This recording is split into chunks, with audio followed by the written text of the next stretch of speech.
Selamat pagi pemirsa, apa kabar Anda pada pagi hari ini? Senang sekali saya Ibnu Fadil dapat menemani Anda di Berita Kaltim hari ini. Sejumlah informasi penting telah kami siapkan untuk Anda dan berikut di antaranya. Seorang pria di Samarinda ditangkap karena kepergok membobol mobil milik warga.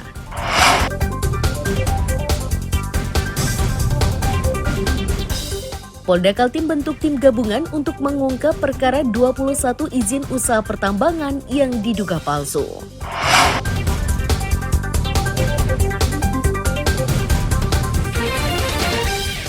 COVID-19 kembali mengancam warga Samarinda. Satu jasad dimakamkan dengan prosedur penanganan COVID-19 karena berstatus probable.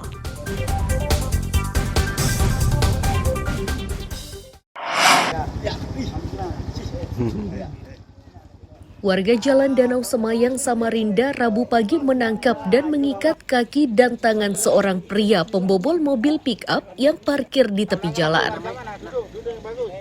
Bersamanya didapati barang bukti aki mobil yang dicurinya. Jangan begitu. Awalnya, warga melihat seorang pria parkir di dekat mobil jelang subuh. Namun warga tidak curiga. Tidak lama berselang, warga memergoki pria tersebut membobol mobil pick-up. Saat pertama dipergoki, pelaku mengaku sebagai sopir. Dalihnya tersebut terpatahkan saat pemilik mobil tiba di lokasi kejadian. Sebelum diserahkan ke polisi, pria itu diikat dengan tali jemuran agar tidak melarikan diri. Saya kan lagi mau sholat subuh tadi, jam 5 kurang lah, kurang berapa menit gitu. Pakai motor dia kan, ke depan rumah saya itu. Nah saya keluar, ya nggak apa-apa kan dia stop di situ aja. Saya kira kan ada urusan dengan orang di depan situ. Langsung sholat subuh. Habis sholat subuh belum sempat lama, habis salam itu baru ada warga itu, bapaknya Padil, saya lupa namanya siapa, kasih tahu, Pak itu kayaknya ada orang tuh Pak di mobil yang parkir di sini katanya. Apakah mencurigakan kayaknya kan, pas saya lewat dia tunduk-tunduk gitu kan. Oh iya kan, bilangnya langsung kita gerak cepat aja kan ke sini. Saat dimintai keterangan oleh polisi, pelaku mengaku sudah beberapa kali mencuri dan hasil curiannya dijual kepada pemulung. Amir Hamzah, Iswanto melaporkan dari Samarinda.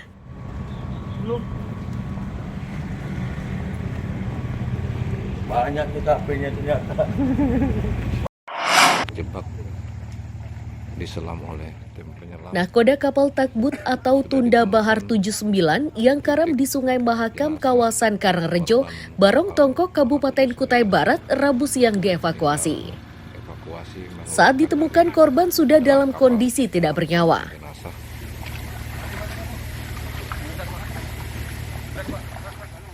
Kapolres Kutai Barat AKBP Heri Rusyaman menyatakan, nahkoda kapal Tunda Bahar 79 itu dievakuasi setelah tim gabungan menyelami anjungan kapal dan korban bernama Freddy itu ditemukan di ruang kemudi.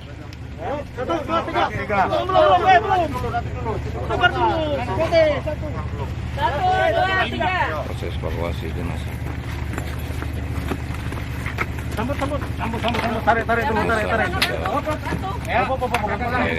Saudara Freddy ini posisi ditemukan oleh tim penyelam sesuai dengan keterangan hampir sama, yaitu adalah di anjungan kemudi dari Takbut Bahar 79. Sehingga beliau diperkirakan pada saat Takbut itu dengan hitungan detik tenggelam, ketarik ke belakang sehingga posisi kapal vertikal, yang bersangkutan kemungkinan besar jatuh sehingga tidak bisa menyelamatkan diri. Jadi posisi terakhir sesuai dengan tim penyelam melaporkan bahwa yang bersangkutan masih posisinya ada di ruang kemudi dari Takbut Bahar 79. Mudah-mudahan Penemuan ini mengakhiri pencarian 2 ABK yang terjebak dalam kapal yang karam Minggu malam. Takbut atau kapal Tunda Bahar 79 ini berisi 6 ABK termasuk nahkoda. 4 ABK berhasil menyelamatkan diri, sedang 2 ABK termasuk nahkodanya terjebak dalam kapal. Keduanya ditemukan tidak bernyawa. Korban kapal Bahar 79. Amir Hamzah dan tim liputan melaporkan dari Kutai Barat. Kapal dalam kantong jenazah.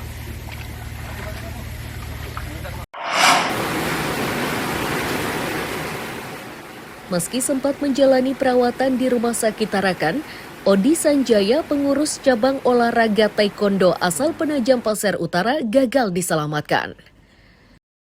Odi meninggal setelah sempat dirawat selama 6 hari di Rumah Sakit Tarakan, Kalimantan Utara.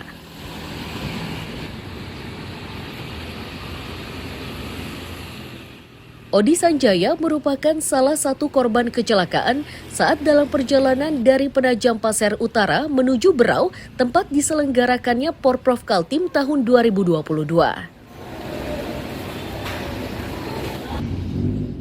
Korban yang sebelumnya dirawat di Rumah Sakit Abdul Rifai Tanjung Redap itu dirujuk ke Rumah Sakit Tarakan karena terluka serius di bagian kepala dan dada.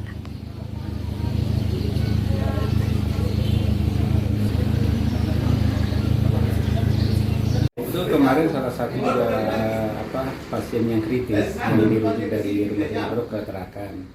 Nah di sana sih sudah sempat mendapatkan pelayanan yang baik, hanya saja memang kondisi masih lambung dulu sehingga tadi pagi jam 9.30 beliau meninggal dunia.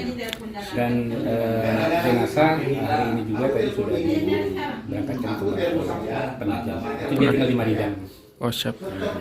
Nah, almarhum ini ada cedera kah Pak sampai? Kalau rekam medisnya sih saya belum lihat ya, tapi menurut kabar yang tersiar itu katanya memang ada leher ya. Ada leher.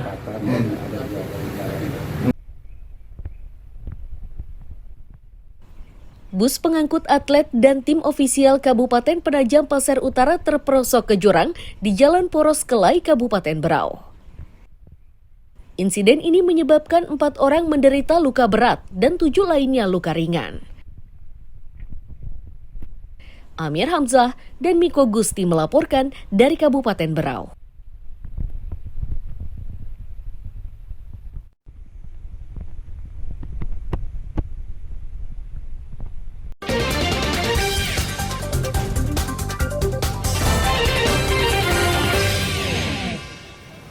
Masih bersama saya Ibnu Fadil, pemirsa Anda kembali menyaksikan 3 berita utama Kaltim hari ini. Seorang pria di Samarinda ditangkap karena kepergok membobol mobil milik warga.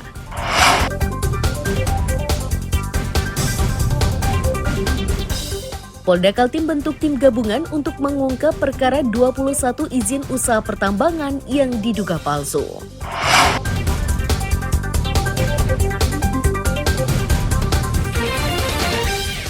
COVID-19 kembali mengancam warga Samarinda. 1 jasad dimakamkan dengan prosedur penanganan COVID-19 karena berstatus probable.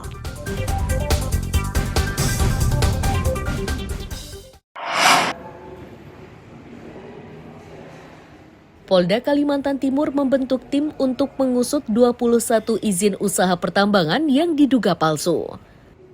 Tim gabungan ini terdiri dari Ditreskrimsus, Ditreskrimum, dan Ditintelkam.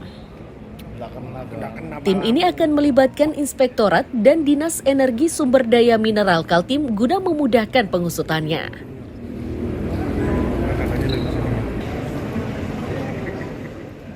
Direktur Kriminal Umum Polda Kaltim Komisaris Besar Polisi Kristiaji menyatakan, laporan dugaan izin usaha pertambangan palsu itu diterima Polda Kaltim dari Inspektorat pada 22 November 2022. Pelibatan beberapa satuan untuk menyelidiki perkara ini karena dokumen tambang tersebut cukup banyak.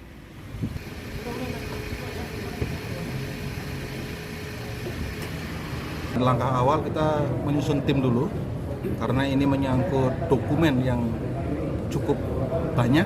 Jadi kita akan membentuk tim gabungan dari Krimum, Krimsus, dan dari Direktorat Intelijen. Untuk sementara itu. Tapi laporannya masuk per tanggal berapa?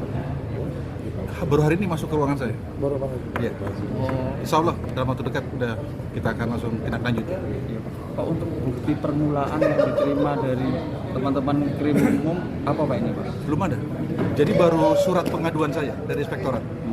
Jadi langkah awal kita nanti penyelidikan adalah mendetek dokumen tersebut, surat pengantar itu ada di mana. 21 izin usaha pertambangan yang diduga palsu tersebut dilaporkan ke polisi karena terindikasi tanda tangan Gubernur Kaltim dipalsukan oleh para pelaku. Amir Hamzah dan David Purba melaporkan dari Balikpapan.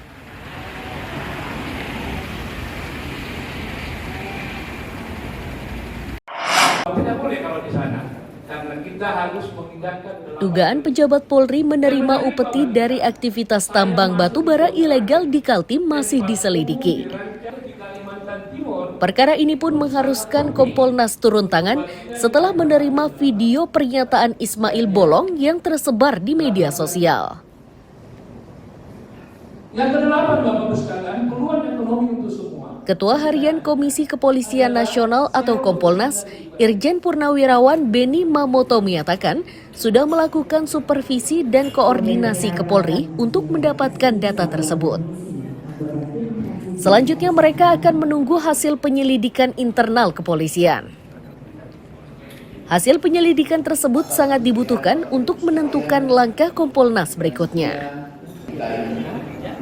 Apabila ada kekurangan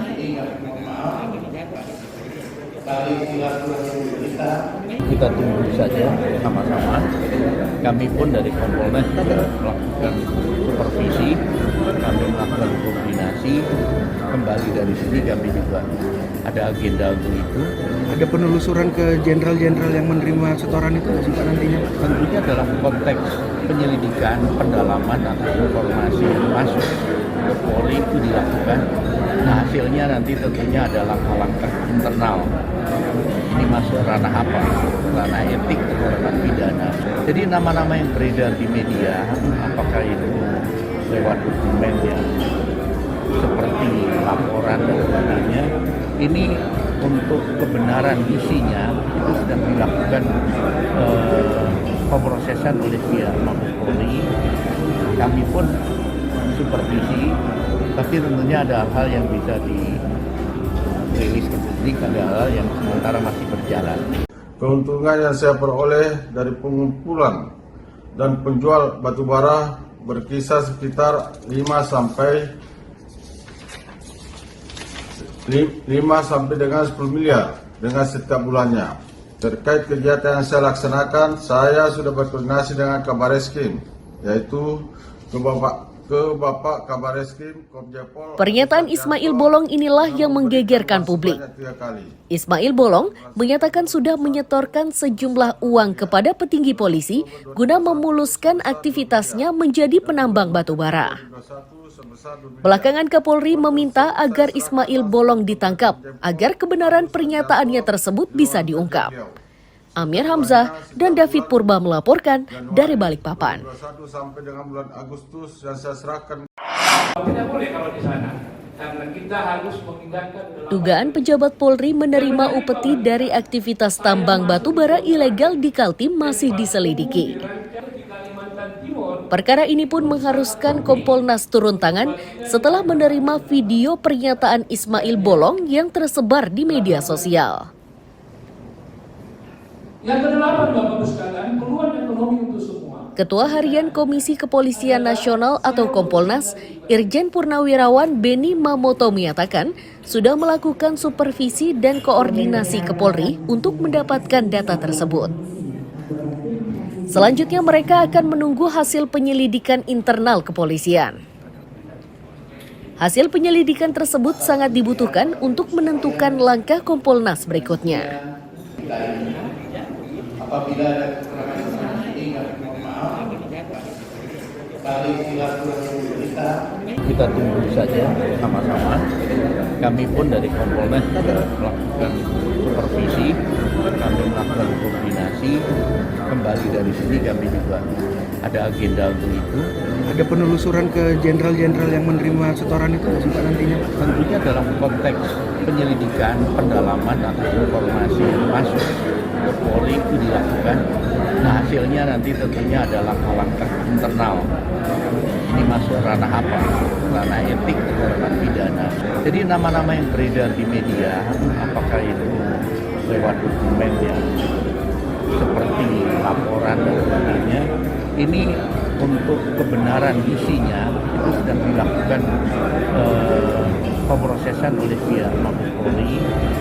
Kami pun supervisi, tapi tentunya ada hal-hal yang bisa dirilis ke publik, ada hal-hal yang sementara masih berjalan.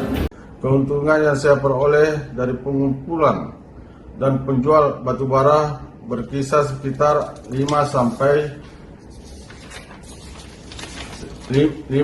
dengan 10 miliar dengan setiap bulannya. Terkait kegiatan yang saya laksanakan, saya sudah berkoordinasi dengan Kabar Eskrim, yaitu ke Bapak Kabar Eskrim, Komjapol. Pernyataan Ismail Bolong inilah yang menggegerkan publik. Ismail Bolong menyatakan sudah menyetorkan sejumlah uang kepada petinggi polisi guna memuluskan aktivitasnya menjadi penambang batubara. Belakangan Kapolri meminta agar Ismail Bolong ditangkap agar kebenaran pernyataannya tersebut bisa diungkap. Amir Hamzah dan David Purba melaporkan dari Balikpapan. Sampai dengan bulan Agustus yang saya serahkan. Kapolresta Samarinda Komisaris Besar Polisi Arif Adli sudah siap jika Mabes Polri memberi perintah untuk menangkap Ismail Bolong. Polresta belum bergerak karena kewenangan menangkap Ismail Bolong berada di tangan Mabes Polri. Pernyataan ini ditegaskan Arif Adli saat memantau harga kebutuhan pokok di pasar tradisional. Ya. 50.000 aja. Hah? Yang Medan. Permasalahan tersebut itu sudah ditangani Mabes Polri ya. Jadi penanganan sepenuhnya di Mabes Polri. Kita di kewilayahan ini siap untuk membackup sepenuhnya apabila ada permintaan. Oh, berarti artinya cuma hanya sebatas membackup atau memang sudah ada perintah khusus? Karena kan ada penanganannya semua di Mabes. Oh, dan ada nggak tahu delik apa sih yang dikenakan oleh Ismail Bolong sehingga dia harus ditangkap itu kan? Ada delik? Kurang tahu, mungkin bisa ditanyakan ke Mabes ya, karena yang menangani Mabes Polri. Kepolisian di Samarinda geger pasca pernyataan Ismail Bolong terkait setoran dana tambang batubara. Kegegeran meningkat setelah beredar grafik aliran dana ke petinggi polisi. Meski kebenaran grafik tersebut diragukan, namun Kapolri meminta agar Ismail Bolong ditangkap. Amir Hamzah dan Iswanto melaporkan dari Samarinda.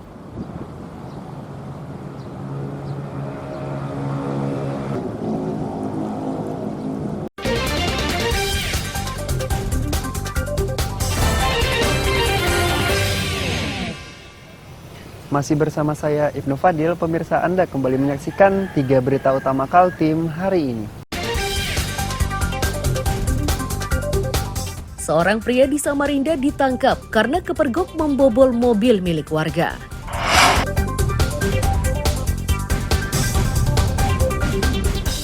Polda Kaltim bentuk tim gabungan untuk mengungkap perkara 21 izin usaha pertambangan yang diduga palsu.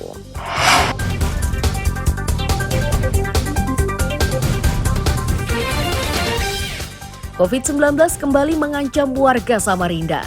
Satu jasad dimakamkan dengan prosedur penanganan COVID-19 karena berstatus probable.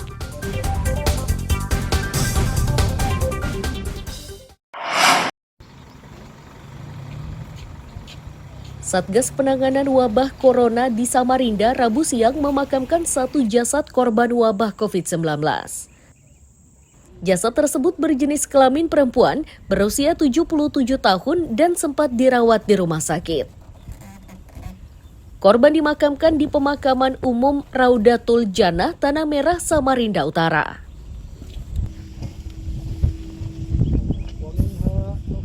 Satgas menegaskan, korban yang dimakamkan ini berstatus probable COVID-19.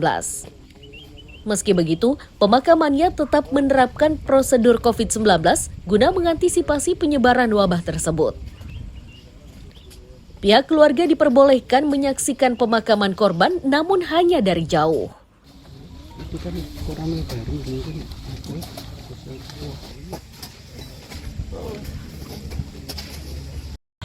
Kita dapat informasi tadi subuh bahwasannya ada satu pasien yang terkonfirmasi ya dari Rumah Sakit Dirgahayu berjenis kelamin perempuan berusia 77 tahun untuk segera dimakamkan biasa di pemakaman Serayu. Hari ini PMI menurunkan 4 personil dengan 1 unit ambulan dibantu dengan teman-teman pengawalan dari IEA dan BPBD. Untuk status pasien sendiri ya, jadi ibu ini statusnya masih probable.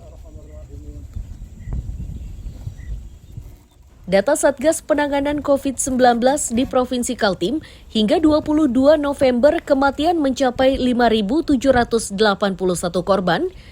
Korban terpapar sudah 213.718 orang, sembuh 207.090 pasien, dan yang masih dalam perawatan 847 pasien. Amir Hamzah dan Iswanto melaporkan dari Samarinda.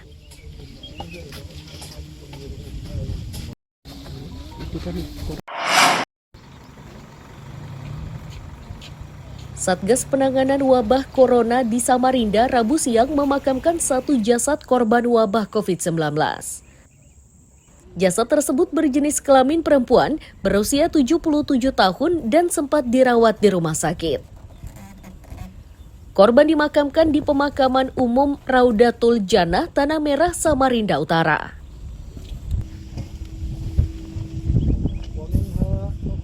Satgas menegaskan, korban yang dimakamkan ini berstatus probable COVID-19.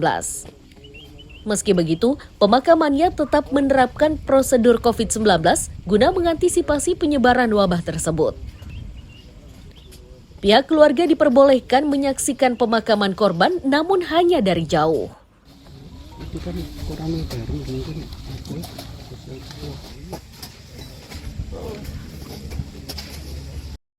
Kita dapat informasi tadi subuh bahwasannya ada satu pasien yang terkonfirmasi ya dari Rumah Sakit Dirgahayu berjenis kelamin perempuan berusia 77 tahun untuk segera dimakamkan biasa di pemakaman Serayu.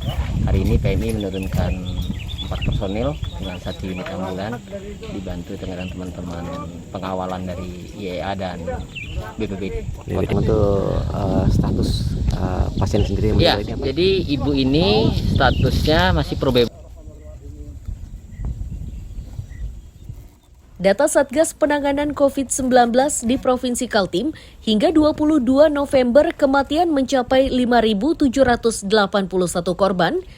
Korban terpapar sudah 213.718 orang, sembuh 207.090 pasien, dan yang masih dalam perawatan 847 pasien. Amir Hamzah dan Iswanto melaporkan dari Samarinda.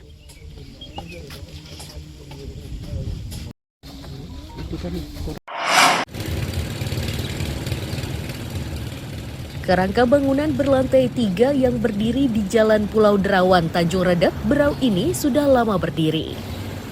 Namun begitu, bangunan yang akan dijadikan sebagai kantor Dinas Kebudayaan dan Pariwisata itu tidak lagi dikerjakan.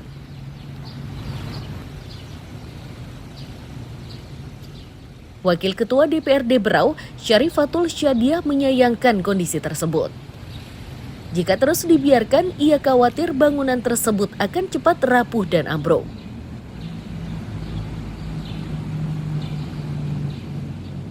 Awalnya, proyek tersebut dikerjakan dengan menggunakan dana bantuan pemerintah provinsi.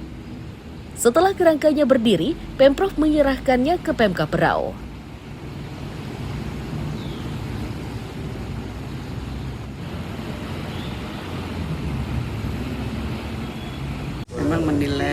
merupakan memang aset pemerintah daerah Kabupaten Berau, yang mana pembangunannya sekitar 4-5 tahun yang lalu itu dari bantuan provinsi. Ternyata kita minta kembali bantuan provinsi tidak bisa lagi karena waktu itu memang untuk urusan kantor gedung miliknya pemerintah Berau ya selayaknya Berau lah, apalagi untuk kepentingan UPD-nya kan itu selayaknya Berau yang menganggarkan, dan mereka tidak mau lagi. Dengan tertutupnya anggaran dari provinsi, otomatis kalau kita biarkan, nggak kita sentuh kan akan mangkrak ya pembangunannya. Dan kami mendorong di rapat banggar juga pandangan fraksi kami untuk melanjutkan sehingga bisa difungsikan, karena kita tahu kantor pariwisata yang ada sekarang ini kan memang sempit, terbatas, dan kebetulan juga dari pariwisata sendiri mendorong minta bantuan kepada kami. Gedung mangkrak ini pertama dibangun tahun 2016. Saat ini persentase pengerjaannya baru mencapai 50%. Dinas Pariwisata mendesak bangunan tersebut cepat diselesaikan agar bisa dimanfaatkan. Amir Hamzah dan Miko Gusti melaporkan dari Kabupaten Berau.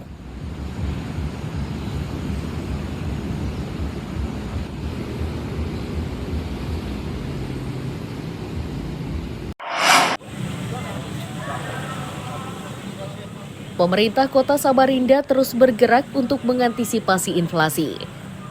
Salah satu upaya yang dilakukan yakni mengalokasikan dana APBD untuk meringankan beban warga.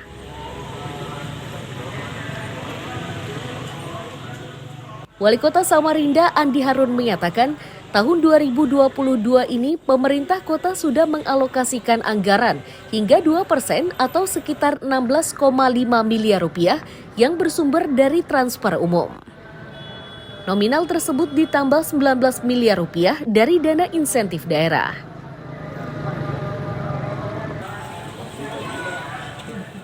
Dari total dana tersebut, sebagian diserahkan secara tunai dan sebagian lainnya diberikan dalam bentuk non-tunai.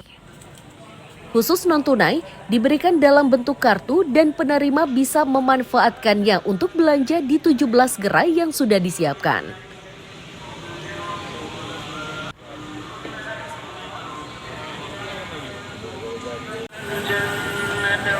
Ya, salah satu dari kegiatan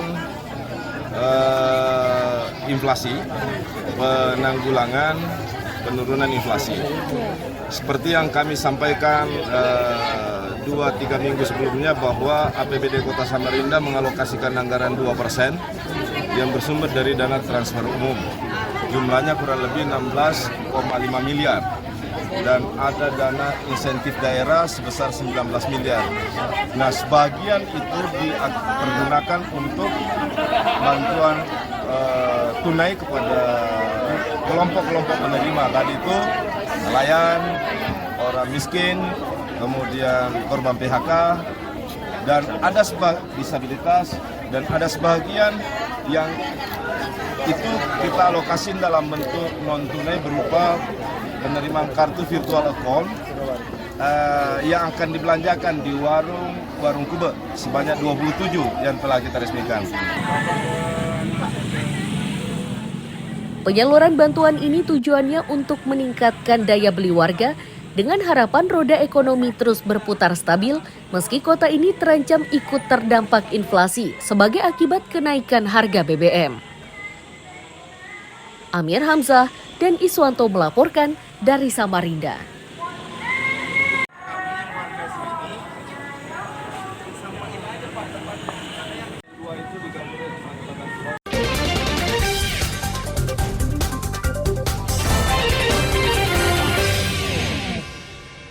Pemirsa, berita tadi menjadi akhir kebersamaan kita pada pagi hari ini.